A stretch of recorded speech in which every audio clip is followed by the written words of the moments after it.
नमस्कार। दिल्ली के मुख्यमंत्री अरविंद केजरीवाल अभी जेल में है, तिहाड़ जेल में, और कल उम्मीद थी कि उनको जमानत मिल जाएगी। लेकिन जो कोर्ट है, सुप्रीम कोर्ट, उन्होंने उनको अभी भेज दिया है 7 मई तक की न्यायिक हिरासत, मतलब उनकी कस्टडी बढ़ा दी है। और इसी तरह से जो के कविता है, उनकी कस्टडी भी बढ़ा दी है, 7 मई तक कर दी है। 7 तारीख को दोनों की सुनवाई होगी। अब वो रिहा होंगे या नहीं ये तो नहीं मालूम, लेकिन ड्रामेबाजी भयंकर चल रही है जेल में इंसुलिन को लेकर। कोई कह रहा है कि उनको खाने में मिला मिला मिलाकर कुछ दे दिया जा रहा है, घर से आम आ रहे हैं, मिठाई आ रही है खाने के लिए। उस पर एक डॉक्टरों का पैनल भी बना दिया गया है, जो प्रेस्क्रिप्शन लिखेगा उसी के मुताबिक ही उनको डाइट दी जाएगी। अगर घर की डाइट दी जाएगी, लेकिन उनके मुताबिक और उस निगरानी में दी जाएगी। सूद साहब, इस बारे में हमसे बातचीत करने के लिए एक बार फिर से मौजूद है। नमस्कार सर। नमस्कार जी। सर, बात यह है कि जो लीगल टीम है अरविंद केजरीवाल की, जो एक भारी भरकम महंगी लीगल टीम उन्होंने तैयार की है, वो उनको कुछ ना कुछ ऐसी एडवाइस देती है जो जिसके बाद वो ड्रामा क्रिएट करते हैं। मतलब वो जो ड्रामा क्रिएट हो रहा है, उस लीगल टीम की एडवाइस पर हो रहा है। सवाल इस बात का है सर कि अरविंद केजरीवाल, जो खुद को एक आम आदमी पार्टी का नेता कहते हैं, आम आदमी, कॉमन मैन, इतने महंगे महंगे वकील, अभिषेक मनु सिंघवी, जिनकी एक एक अपीयरेंस की फीस 1-1 लाख से, मतलब 1 लाख तो मैं ऑर्डिनरी बता रहा हूँ, हट गया। पांडे साहब, बहुत ज्यादा, 1 लाख नहीं है, 10 लाख होगी करीब करीब। 1 लाख तो बहुत पहले तो हुआ करती थी, 1 जो लाख कोई फीस नहीं। तो जो 1 लाख, जो बल्कि 10 लाख या 5 लाख ही मान ले। बात यह है कि ये पैसा आ कहाँ से रहा है? ये पब्लिक के टैक्स का पैसा है। मतलब इतने महंगे महंगे वकील करके, और रोज ड्रामा हो रहा है सर ये। देखिए पांडे जी, आपको पहली बार बता दूं मनोज सिंघवी के बारे में, जी ये कोई पैसा छोड़ते नहीं है और बगैर पैसे काम नहीं करते। यही काम सिंपल का है। मैं आपको 80s की बात बताऊं कि वहां पे कुछ ऐसे एडवोकेट थे कोर्ट्स के अंदर, तारकुंडे साहब थे हाँ। और कुछ और ऐसे एडवोकेट थे जो आपका केस फ्री में लड़ेंगे अगर आपका केस इंटरेस्ट का हो या आपका कुछ नेशनल इंटरेस्ट का केस हो। लेकिन चोरों को तो मोहर पड़ते ही हैं। और केजरीवाल कोई सीधे आदमी तो है नहीं, सामने सब कुछ आ चुका है, शीश महल बना दिया, कहाँ कहाँ से पैसे कमा रहे थे, कहाँ कहाँ से पैसे इकट्ठे किए जा रहे थे, और सारा पैसा इनके कंट्रोल में है। और वकील यही आपको एडवाइस करेंगे कि आप केस को लड़ते रहो, चलाते रहो, हम आपके साथ हैं, आज नहीं तो कल। तो इसी उम्मीद पे उनका भी धंधा चलता है। और जो अच्छे वकील होते हैं, जो आपको लूटते नहीं है, वो ऐसे केसेस को लेते नहीं है, और उनके पास ऐसे लोग जाते भी नहीं है। और इनकी पकड़ भी है कोर्ट के अंदर, बहुत साल तक पकड़ रही, मनोज सिंघवी की रही, सिब्बल की रही। लेकिन अब थोड़े से वो परेशान है, क्योंकि सबको समझ आ चुका है, वो तो केस लेते रहेंगे, कुछ ना कुछ करते रहेंगे, लेकिन उनका धंधा चल रहा है। देखिए, आप किसी का भी केस जाता है, जो अपोजिशन का लीडर है, वो या तो सिब्बल को पकड़ते हैं, मनोज सिंघवी को पकड़ते हैं, और इनका काम है केस लड़ना, पैसे कमाना। वो कमा रहे हैं पैसे, और केजरीवाल दे रहे हैं। केजरीवाल कौन सा जेब से दे रहे हैं? केजरीवाल की अपनी सोर्स ऑफ इनकम है। देखिए, होता क्या है कि पॉलिटिशियन को बहुत से सोर्सेज होते हैं कमाने के। कोई बाहर से फंडिंग आ जाती है, कोई इनके और सपोर्टर होते हैं, कोई और हैं, तो बेसिकली इनका काम चलता रहता है, कोई दिक्कत नहीं है। और ऐसा है नहीं कि गरीब आदमी है केजरीवाल। केजरीवाल एक बहुत अमीर आदमी है, और आम खाने का शौक है इनको, क्योंकि आम आदमी पार्टी के हैं तो आम तो खाएंगे। इस पे किसी को केजरीवाल पे रोक नहीं लगानी चाहिए। शुगर हो ना हो, आम है तो आम तो खाएंगे। यही बात इनके वकील कह रहे थे, ये तो आम आदमी पार्टी के हैं, आम है तो आम खाएंगे। 6 आम खाए इन्होंने, मिठाइयाँ खा रहे हैं। देखिए, उनको शौक है खाने का। होता क्या है कि जब आपको शुगर, आप जो मर्जी खाइए, कोई प्रॉब्लम नहीं, जब शुगर हो जाए तो आपको मीठी चीज़ें छोड़नी पड़ती हैं। और मैंने देखा है, जिन लोगों को शुगर होती है वो दवाइयाँ खाते हैं, इंसुलिन लेते हैं, और साथ में जेब में आम की गोली रखते हैं कि अगर शुगर ज़्यादा लो हो जाए तो आम को जेब मुँह में डाल लें, ताकि आपकी शुगर लेवल बढ़ जाए। तो केजरीवाल आम अपने पास रखे हुए हैं, खा रहे हैं, क्योंकि ये चाहते हैं इनकी शुगर बढ़े तो इनको बेल मिले। देखिए, हर एक चीज़ का आपस में लिंक होता है। आम और शुगर, एक वो लिंक है, और आम, शुगर और बेल आ जाती है बीच में, तो एक 3 ट्रायंगल बन जाता है। और केजरीवाल नए-नए ड्रामे तो खुद ही करते रहते हैं, इनको किसी की ज़रूरत नहीं कि इनको सजेस्ट करें कि आपने ये ड्रामा करना है। जिस दिन से ये सीएम बने हैं, तब से ड्रामे कर रहे हैं। काम किया नहीं, ड्रामे किए। बैठते थे, वीडियो बनाते थे और रिलीज़ कर देते थे। और या कोई चीज़ इन्होंने उल्टी-सीधी बोलनी होती थी तो असेंबली में बोल देते थे। क्योंकि उसके ऊपर आप कोई ऑब्जेक्शन नहीं उठा सकता। और आज केजरीवाल कोई उम्मीद नहीं थी केजरीवाल ऐसे पूरे फंस जाएंगे, फंस गए, क्योंकि इनका जो एक पाला पड़ा वो बड़े ऐसे लोगों के साथ पड़ा जो जिन्होंने दुनिया देखी हुई है, यानी कि अमित शाह के साथ पड़ा। अमित शाह पहले गुजरात के चीफ मिनिस्टर थे और तब इनके ऊपर साजिश रची जाती थी मोदी के खिलाफ और अमित शाह के खिलाफ सोनिया गांधी के द्वारा, और इनको जेल में भी डाल दिया गया था बगैर किसी चार्ज के। यानी कि इनके ऊपर ऐसा चार्ज लगाया कि एक तो मिलिटेंट इनको मारने के चक्कर में थे, और जब उनका एनकाउंटर हो गया तो कहा आपने एनकाउंटर करा दिया, और उसके बाद इनको तड़ी पार भी भेज दिया। और ये बड़े सुलझे हुए आदमी हैं अमित शाह, और किसी चीज से घबराते नहीं। आपने देख लिया पीएम मोदी को और अमित शाह को 370 हटा दिया, पाकिस्तान को बैक फुट पे ला दिया, चाइना के सामने भी डट के खड़े हुए हैं और देश को आगे लेके जा रहे हैं। और जो देखिए दूसरी बात क्या है कि जो लोग नेगेटिव उसमें चलते हैं, शुगर ब्लड प्रेशर उनको होता है। केजरीवाल नेगेटिव एजेंडे पे चलते थे कि एक मैंने इसको उंगली देनी है, मैंने इसको ये करना है, फिर जैसे बैठे हैं तो टेंशन में बैठे होते थे। आप जब काम करते हैं तो आपको टेंशन नहीं होती, प्रेशर या टेंशन आपको तब होती है जब नेगेटिव काम करते हैं। जैसे पीएम मोदी बैठे हैं तो मैंने इनको ये बोलना है, ऐसे उंगली करूंगा, ऐसे हाथ करूंगा, ड्रामे करूंगा, तो ये इनको ले डूबा, इनके ड्रामेबाजी ले डूबी इनके।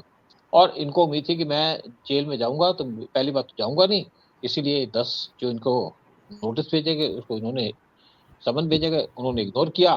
कभी कहते हैं कि मैं आप वीडियो कॉन्फ्रेंसिंग कर लो। इनको ये शायद सोचा तो होगा कि शायद जेल में जाऊंगा लेकिन ये उम्मीद नहीं थी कि इनको घर से उठा के ले जाएंगे, और इनको घर से उठा के ले गए और घर से उठा के लेके जेल में डाल दिया। तो सोचा होगा मैं निकल जाऊंगा, अब निकल नहीं रहे। दिल्ली के अंदर इलेक्शन होने वाले हैं, मई के अंदर दिल्ली में इलेक्शन है, शायद मिडिल ऑफ मई के अंदर होंगे, 25 मई को। 7 तक इनकी जेल में पक्का हो चुका कि जेल में रहेंगे 7 मई तक। और उसके बाद अभी सीबीआई बैठी है, एनआईए बैठी है। अगर इनको यहाँ बेल मिल भी गई तो सारा सामान तैयार लग करके बैठी होगी, इनको दूसरे केस में रजिस्टर करके जेल में डाल देगी और इनको बाहर नहीं आने देगी। और मैं आपको दूसरी बात बता दूं कि यहाँ पे पूरी प्लानिंग हो चुकी है केजरीवाल की पार्टी को तोड़ने की या केजरीवाल का करियर खत्म करने की। देखिए आप अगर कोई पॉलिटिकल पार्टी हो, कोई एजेंडा रखते हो तो कोई इशू नहीं है, लेकिन अगर आपका एजेंडा हो एंटी नेशनलिज्म या आप अर्बन नक्सल हो तो आपको एजेंसी टारगेट करेगी जरूर। मैं नहीं कहता गवर्नमेंट करेगी, और एजेंसीज को जब पूरी पावर मिली हुई है कि आप नेशनल इंटरेस्ट में काम करो, तो इनकी पार्टी के अंदर पहले बहुत डिफेंसेस चल रहे हैं और इनकी पार्टी टूटने की कगार पे आ चुकी है। इलेक्शन होने दीजिए दिल्ली के अंदर, रिजल्ट आने दीजिए, जून के बाद इनकी पार्टी 2 टुकड़ों में बढ़ जाएगी या 3 टुकड़ों में बढ़ सकती है, कोई कांग्रेस में, कोई बीजेपी में, और थोड़े से आदमी आम आदमी पार्टी के अंदर रह जाएंगे। और केजरीवाल अगर इसी जिद पे अड़े रहे कि मैं सीएम बनूंगा तो पार्टी टूटेगी, और अगर इन्होंने कह दिया कि सुनीता केजरीवाल वो सीएम बनेगी तो वही पार्टी टूटेगी। अगर इन्होंने कह दिया कि आतिशी को बना दो तो दूसरे लोग नाराज हो जाएंगे, संजय सिंह को बना दो तो और नाराज हो जाएंगे, क्योंकि इनकी पार्टी में केजरीवाल नंबर 1 पे है, नंबर 2 पे कोई नहीं है, 3 पे कोई नहीं है, तो आगे कोई भी नहीं है। तो पार्टी टूटनी तो तय है इनकी।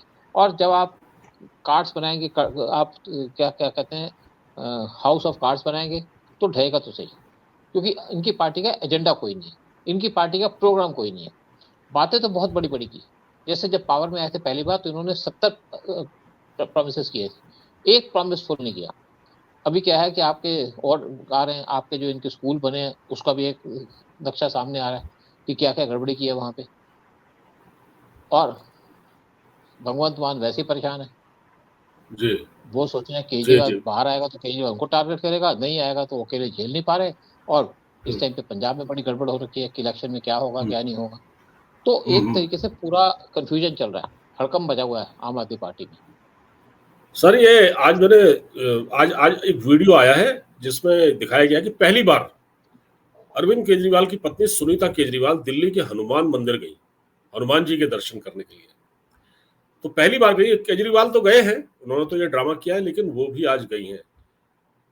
आप जैसे कह रहे थे कि केजरीवाल किसी पर भरोसा नहीं करते, लेकिन उन्होंने स्टार कैंपेनर की जो लिस्ट बनाई है उसमें दूसरे नंबर पर अपनी पत्नी को रखा है, पहले नंबर पर वो खुद है, दूसरे पर अपनी पत्नी को रखा है। ऐसा लग रहा है कि जो ये कुर्सी की लड़ाई है ये बढ़ रही है, केजरीवाल के बाहर आने के चांसेस कम है और सुनीता केजरीवाल को ऐसा लगता है कि आगे किया जा रहा है, यानी कि अगला मुख्यमंत्री वही होंगे। देखिए मैंने जैसे कहा केजरीवाल किसी भरोसा नहीं करते, जो भी इनके नजदीक थे, जितने भी लोग देख लीजिए शुरू से लेकर के, सबको एक एक करके बाहर निकाल दिया। मनीष सिसोदिया को भी निकालना चाहते थे, लेकिन वो इनके साथ चिपके रहे। जब पिछला इलेक्शन हुआ था दिल्ली का, तो मनीष सिसोदिया बड़ी मुश्किल से जीते थे, क्योंकि केजरीवाल को हराना चाह रहे थे, लेकिन शायद उनकी अपने एरिया में रेपुटेशन ठीक होगी। और जब सतिंदर जैन जेल में गए तो उनको मिनिस्टर बना के रखा, और जिस दिन मनीष सिसोदिया गए तो उनको मिनिस्टरशिप से भी हटा दिया। अब केजरीवाल को चीफ मिनिस्टर की दिक्कत तो है कि अगर चीफ मिनिस्टर कोई और बनेगा तो इनको जो अपना बंगला वो खाली करना पड़ेगा, इसलिए सुनीता केजरीवाल को सीएम बनाएंगे, क्योंकि मेन चिंता इनको बंगले की है, जो उन्होंने बड़ी मेहनत से बनाया। लूट मार का पैसा उसमें बहुत लगाया, उसकी भी जांच चल रही है अभी। कुछ सीबीआई और बाकी एजेंसी उसकी इंक्वायरी कर रही है कि कहाँ से सामान आया, कैसे सामान आया, कैसे इतना महंगा घर बना इनका, उसकी इंक्वायरी चल रही है। क्या इतनी महंगी कोई टॉयलेट की सीट आती है? क्योंकि उन्होंने, अगर आप सोचिए किसी चीज के ऊपर 2 लाख का लिमिटेशन थी, तो इन्होंने उसके ऊपर जो सामान लिया, क्योंकि बांट के सामान लिया, तो उसमें 1,95,000 पे कर दिया। तो केजरीवाल के दिन तो खराब हो गए, और मकान भी जाने वाला है। जिस टाइम पे दिल्ली के अंदर, देखिए अभी इलेक्शन होने दीजिए, बीजेपी को जीतने दीजिए, अगर बीजेपी अच्छे मार्जिन से जीत जाएगी तो यहाँ पे एक तो असेंबली को डिसॉल्व कर देगी, प्रेसिडेंट रूल लगा देगी। वो इसलिए कि केजरीवाल गद्दी छोड़ने को तैयार नहीं है, और अगर प्रेसिडेंट रूल लग गया इनकी पार्टी बिखर जाएगी, क्योंकि बहुत से एमएलए इनकी पार्टी के, उनको पता है कि उनको अगला टेंडर मिलेगा नहीं। क्योंकि आप देखिए जब यहाँ पे डिमॉन्स्ट्रेशन होती है तो ज़्यादातर एमएलए वो मिसिंग होते हैं, वो आते ही नहीं है, डिमॉन्स्ट्रेशन करने नहीं आते। अगर संजय सिंह ने जेल के बाहर डिमॉन्स्ट्रेशन की तो टोटल लोग पहुंचे थे वहां पे 300। जैसे हमारे एरिया का एमएलए जो मेरे ब्लॉक में रहता है, वो उसकी शक्ल जब से केजरीवाल अंदर गए किसी ने देखी तक नहीं, और बाहर निकलते नहीं है, उनको टिकट नहीं मिलेगी, और वो सोचेंगे मैं कोई और पार्टी ज्वाइन कर लूँ, कहीं और चला जाऊँ, क्योंकि जब आदमी पॉलिटिक्स में घुस जाता है तो जगह जगह तो घूमता है ना। तो मुझे पूरी उम्मीद है कि इनकी पार्टी टूटेगी और केजरीवाल का पॉलिटिकल कैरियर डिस्टर्ब हो जाएगा। सर एक और सवाल आज पूछना चाहता हूँ, वो ये कि कुछ खबरें इस तरह की आ रही हैं, मैं कहीं पढ़ रहा था, हालांकि वो संभावनाओं पर आधारित है, कि जो राघव चड्ढा हैं जो अभी लंदन में ही हैं, अभी लौटे नहीं हैं, वो कुछ इनडायरेक्ट वे में, मतलब कुछ दूसरे लोगों के जरिए बीजेपी के बड़े नेताओं के संपर्क में है। मतलब क्या वो भारतीय जनता पार्टी में आ जाएंगे, ऐसा लग रहा है आपको? आ सकते हैं? देखिए ये मुश्किल लग रहा है। बेसिकली देखिए ऐसा है कि एक मैं आपको बता दूं बात, कि जो लोग डिफेक्शन होकर बीजेपी में आते हैं उनको बीजेपी एक्सेप्ट नहीं करती, करती है तो उनको कोने बिठा देती है।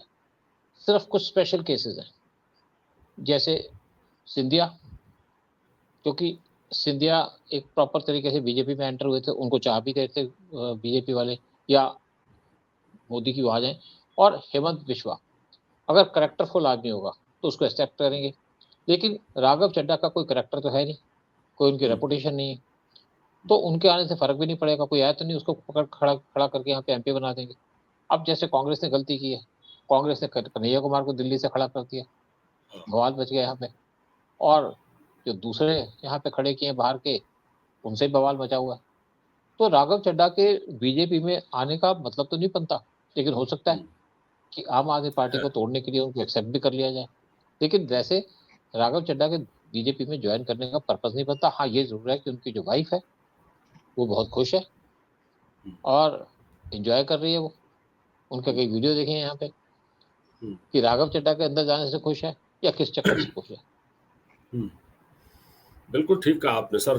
फिर देखते हैं आगे क्या होता है। मुझे लगता है कि ये सवाल बड़ा अपने आप में मतलब महत्वपूर्ण है कि आम आदमी पार्टी, हम तो आम आदमी हैं, और जिस तरह से वकीलों पर पैसों की बारिश की जा रही है, जैसे वकील उनके लिए लड़ रहे हैं, लीगल टीम पर इतना पैसा खर्च हो रहा है, इसका पता लगाया जाना चाहिए। इसका पता लगाया जाना चाहिए कि ये पैसा आ कहाँ से रहा है अरविंद केजरीवाल के पास, क्योंकि भाई एक आम आदमी थोड़ा इतना खर्चा नहीं कर सकता।